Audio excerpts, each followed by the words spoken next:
E aí, turma, tudo bem com vocês? Como é que foi o final de semana? Deve ter sido bom, né? Espero que tenha sido assim, ó, bem joinha, que vocês tenham aproveitado, descansado o máximo que vocês podem, né, para retornar, né, com bastante energia, porque mais uma semana se inicia. E hoje é segunda-feira, vamos iniciar com língua portuguesa, isso mesmo. Então já pega teu livro, abre ele na página 24, eu já estou com o meu aqui, ó, tá bom? Vamos lá, a gente vai continuar com a nossa aula de língua portuguesa, que é importante, né? Eu preciso que vocês prestem muita atenção e acompanhem a aula comigo, com o teu material aí em casa, tá certo? Vamos lá, na página 24, a gente falou na aula anterior sobre um gênero textual, notícias, lembra? Então a gente vai dar uma continuidade falando sobre reportagem, isso mesmo. Bom, é basicamente bem parecido, né? A mesma coisa.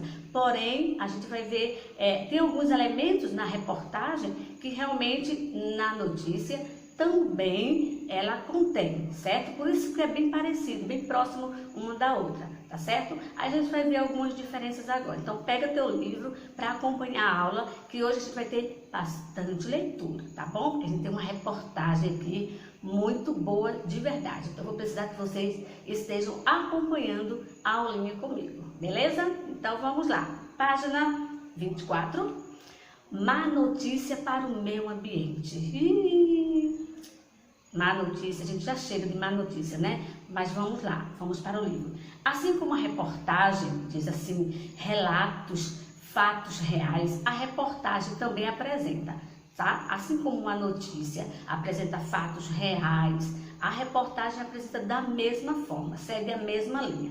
No entanto, esse relato é o resultado de quê? De pesquisas, certo? Então, de sessões e de interpretações de dados, certo? Isso é a reportagem, as características de uma reportagem.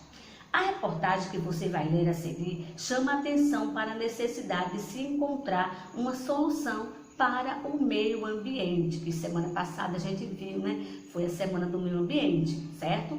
E aí a gente vai dar uma continuidade aqui, justamente falando desse tema tão importante que é o meio ambiente. Então vamos lá. Nós temos aí um título, tá, dessa reportagem, que é Mar de Plástico. Já só pelo título, né, já imagina o que tem no mar, né? Plástico. Isso não é bom, certo? Então vamos lá. Vamos começar a ler? Então acompanha comigo. A notícia de que a grande mancha de lixo do Pacífico já ocupa uma área 16 vezes maior do que se estimava, aumenta a urgência de uma solução para o problema dos resíduos plásticos e principais poluidores dos mares. Observa bem a imagem. Gente, olha só. Acúmulo de lixo plástico flutuando na costa norte de Honduras. Em foto de Caroline Power, o problema é global. A vida moderna é inimaginável sem plásticos. Eles estão praticamente todos os produtos tecnológicos que caracterizam a civilização atual. A lista é infindável: computadores, celulares, televisões e até contêineres e assentos de privada, fora produtos descartáveis, como talheres, pratos, canudos, garrafas, boias, cordas, embalagens, cotonetes e rede de pescas. Não há dúvida de que é um produto útil, durável e versátil, mas também é incontestável que os plásticos são uma praga ambiental que contamina todo tipo de ambiente na Terra. Apenas nos oceanos, estima-se que sejam despejadas 8 milhões de toneladas de plástico a cada ano. Um absurdo, né, minha gente? Então, observa a segunda imagem aí. Essa imagem é de uma foca capturada em rede de pesca, um dos principais itens dos resíduos plásticos, no atol de Curi, na região do Havaí. Olha só, minha gente, observa bem a situação dessa foca.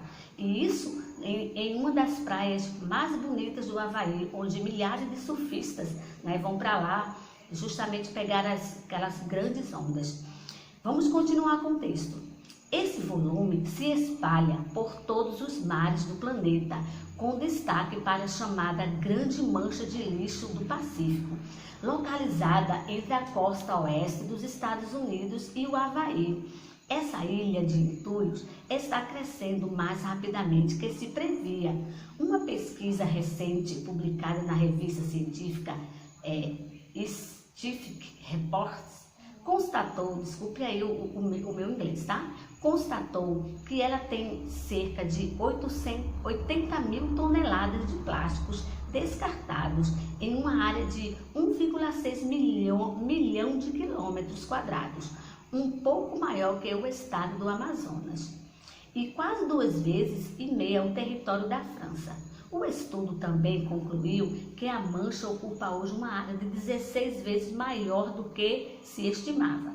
De acordo com o cineógrafo Laurent Lebreton, da Fundação Holandesa, que desenvolve tecnologias para extrair a poluição plástica dos oceanos e realizou a pesquisa, a situação está pior a cada dia. Encontramos uma quantidade impressionante e precisamos de medidas urgentes para acabar com o plástico que ocupa a grande mancha de lixo do Pacífico, declarou durante a divulgação da pesquisa. Segundo ele, cerca de 20% dos resíduos podem ter chegado à região após um terremoto e tsunami de 2011 no Japão. A próxima imagem ali, observa bem. Olha só, onde a moça está com uma prancha. Montanha de lixo plástico em uma ilha das Maldivas, no Oceano Índico. Dizem que essas ilhas é uma das mais bonitas do mundo. Olha a situação, como é que ela se encontra. Impressionante, né? Então, continuando na página 26. A gente vai ver agora na página 26 apenas essa imagem aí a seguir, tá? Presta bem atenção nessa imagem, ela choca um pouco a gente, né? Veja que absurdo. Fragmentos, o título tem. A análise também revelou que os pedaços pequenos, que medem menos de meio centímetro, compõem a maior parte de 1,8 trilhões de peças que flutuam na mancha, embora respondam por apenas 8% da massa suspensa no mar. Em todos os oceanos do planeta, estima-se que esse número chegue a 5,25 trilhões, com um peso total de cerca de 290 mil toneladas. Tanto lixo. As redes de pesca descartadas são responsáveis por quase metade do peso dos resíduos. Então essa imagem aí é do albatroz patinegro, com o estômago cheio de peças plásticas que ele ingeriu ao se alimentar do mar. Bom, é uma pena, né? A gente poder ver essa situação chegar a esse nível, né? Muito lixo, né? Se a gente vê também esses lixos, não só aqui na imagem do nosso livro, mas a gente vê no Recife, né?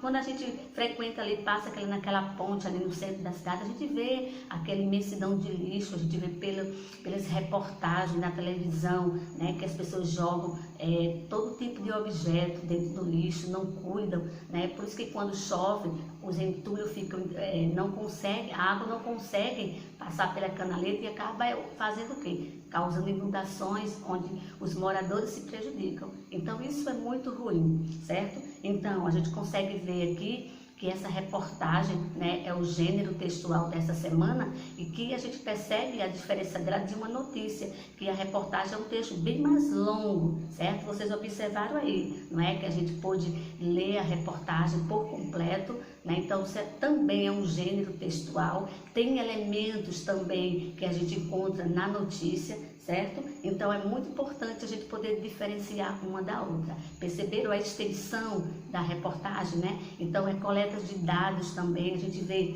quando a gente liga a TV, que os repórteres, eles falam sobre a quantidade de pessoas que estão com o coronavírus. Então todas essas informações são colhidas, né? Para que eles possam dar a notícia certa, né? Com precisão, ok? Então, na página 27, o que é que eu vou deixar para vocês? Depois que a gente leu essa reportagem, tem um jogo rápido aí, com algumas perguntas referentes à reportagem. Então eu vou pedir que vocês dêem uma lida, certo? E vocês respondam essa página 27, ok? só para vocês pegarem um pouquinho sobre o gênero textual, sobre a reportagem. Então, vocês leiam umas perguntas e tentem responder de acordo com a reportagem, tá certo? Depois a gente faz a correção. Bom, mas vamos agora para a página 28. O que eu quero trazer para vocês dentro de gramática? Nós já fizemos o estudo das palavras, né, paroxítonas, certo? Então, a gente vai fazer o seguinte hoje, a gente vai ver a acentuação das palavras paroxítonas. Vamos dar uma continuidade nesse conteúdo, tá certo? Vimos também que é a sílaba tônica, a gente precisa encontrar a sílaba tônica na palavra para a gente poder classificar ela quanto à sua posição, ok? Então, vamos lá. Na página 28, nós temos aí... Leia a manchete a seguir. Temos um jornalzinho, certo? Nesse jornalzinho nós temos um título, ok? Lembrando, a reportagem também tem título, né? Tem subtítulo também, ok? E os elementos que compõem uma notícia, tá bem? E depois a gente vai continuar falando sobre isso, mas vamos lá. Temos aí um título. Fórum discute estratégias para a preservação ambiental. Essa palavra fórum aí, eu quero que vocês prestem muita atenção, a gente vai destacar ela, certo? Por quê? Ela vai vir aqui para a página 29, tá? A palavra fórum, ela é acentuada, certo? E ela também é uma paroxítona. Lembrando que, ó, se vocês observarem, ela está acentuada na última sílaba? Não, na antepenúltima, por isso que é paroxítona, certo? Então, vamos lá. Bom, eu quero que vocês agora na página 29, eu quero que vocês façam o seguinte, vocês copiem a palavra fórum separadamente, tá? Separe ela aí, pega o lápis e separa. Separe a palavra fórum. Separou? Ótimo. Agora vocês vão classificar quanto à posição da sílaba tônica, ok? Depois contorne a terminação dessa palavra a partir da vogal. Vamos lá. E aí, a palavra fórum está separada? Certo. E ela é o quê? Oxítona, paroxítona, proparoxítona. Eu até já falei, não foi anteriormente? Ela é uma paroxítona, ok? Isso. Vamos lá para a segunda pergunta. Separou e coloca na frente dela, paroxítona. Próxima pergunta, diz assim, flexione a palavra fórum, no plural agora. Você agora vai escrever ela na próxima linha, sendo que ela vai ficar não fórum, vai ficar no plural. Como é que vai ficar? Fóruns, certo? Você vai tirar a letra M do final e acrescentar NS, certo? Depois responda, ela continua acentuada? E aí? Continua? Sim, né? Vamos lá, a palavra continua acentuada no plural. Muito bem, você escreveu ela, né? Só que você escreveu a palavra fórum no plural, porém a acentuação permaneceu, ok? Considerando as perguntas anteriores, podemos concluir que se acentuam as paroxítonas terminada em, aí tem um tracinho, você vai completar em número 1 não, a palavra em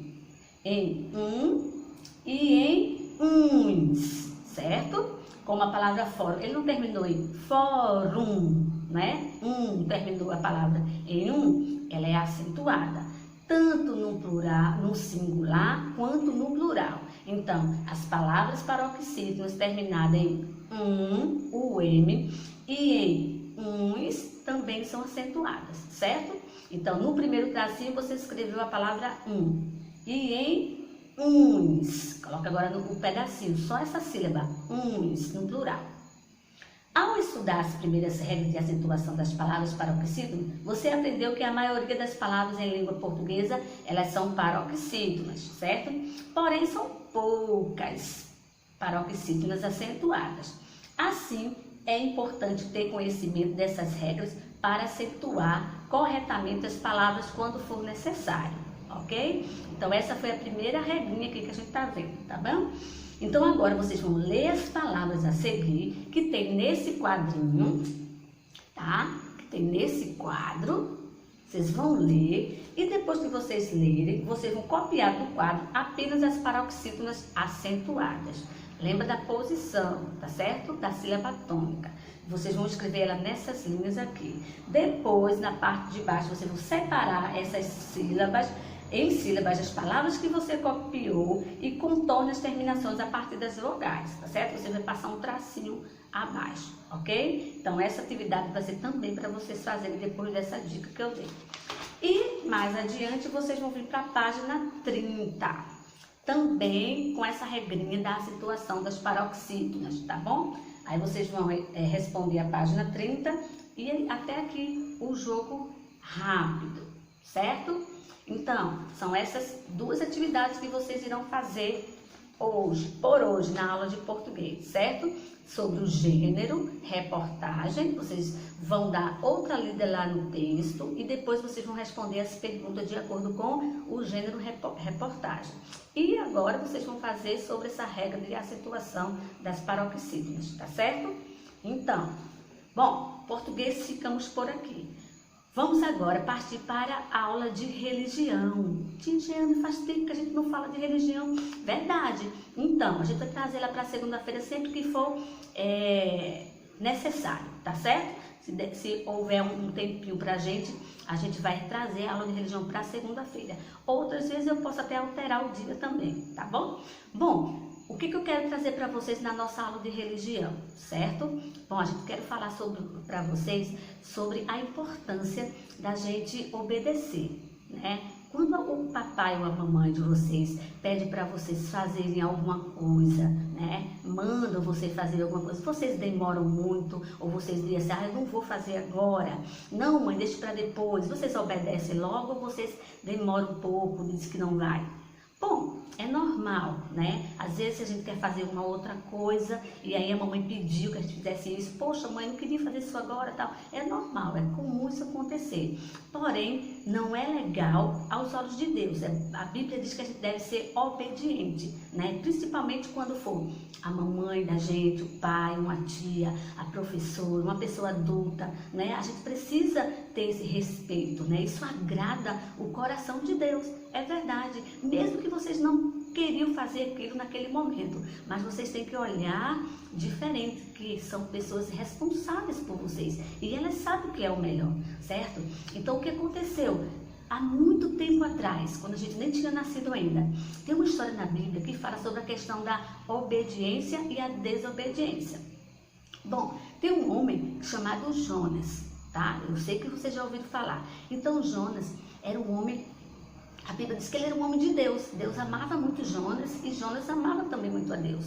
Só que Jonas morava, morava num lugar bom. E tinha uma outra cidade chamada Nínive, né? Que lá as pessoas não estavam muito legais. As crianças estavam desobedecendo, não estavam ajudando as pessoas, né? Estava um mundo muito bagunçado. Fazendo tudo coisa errada na hora que queriam, sabe? Ninguém obedecia a ninguém. E aí o que aconteceu? Deus falou com Jonas. E Jonas ficou com medo, né, da ordem que Deus deu para ele. Por que será que Jonas ficou com medo?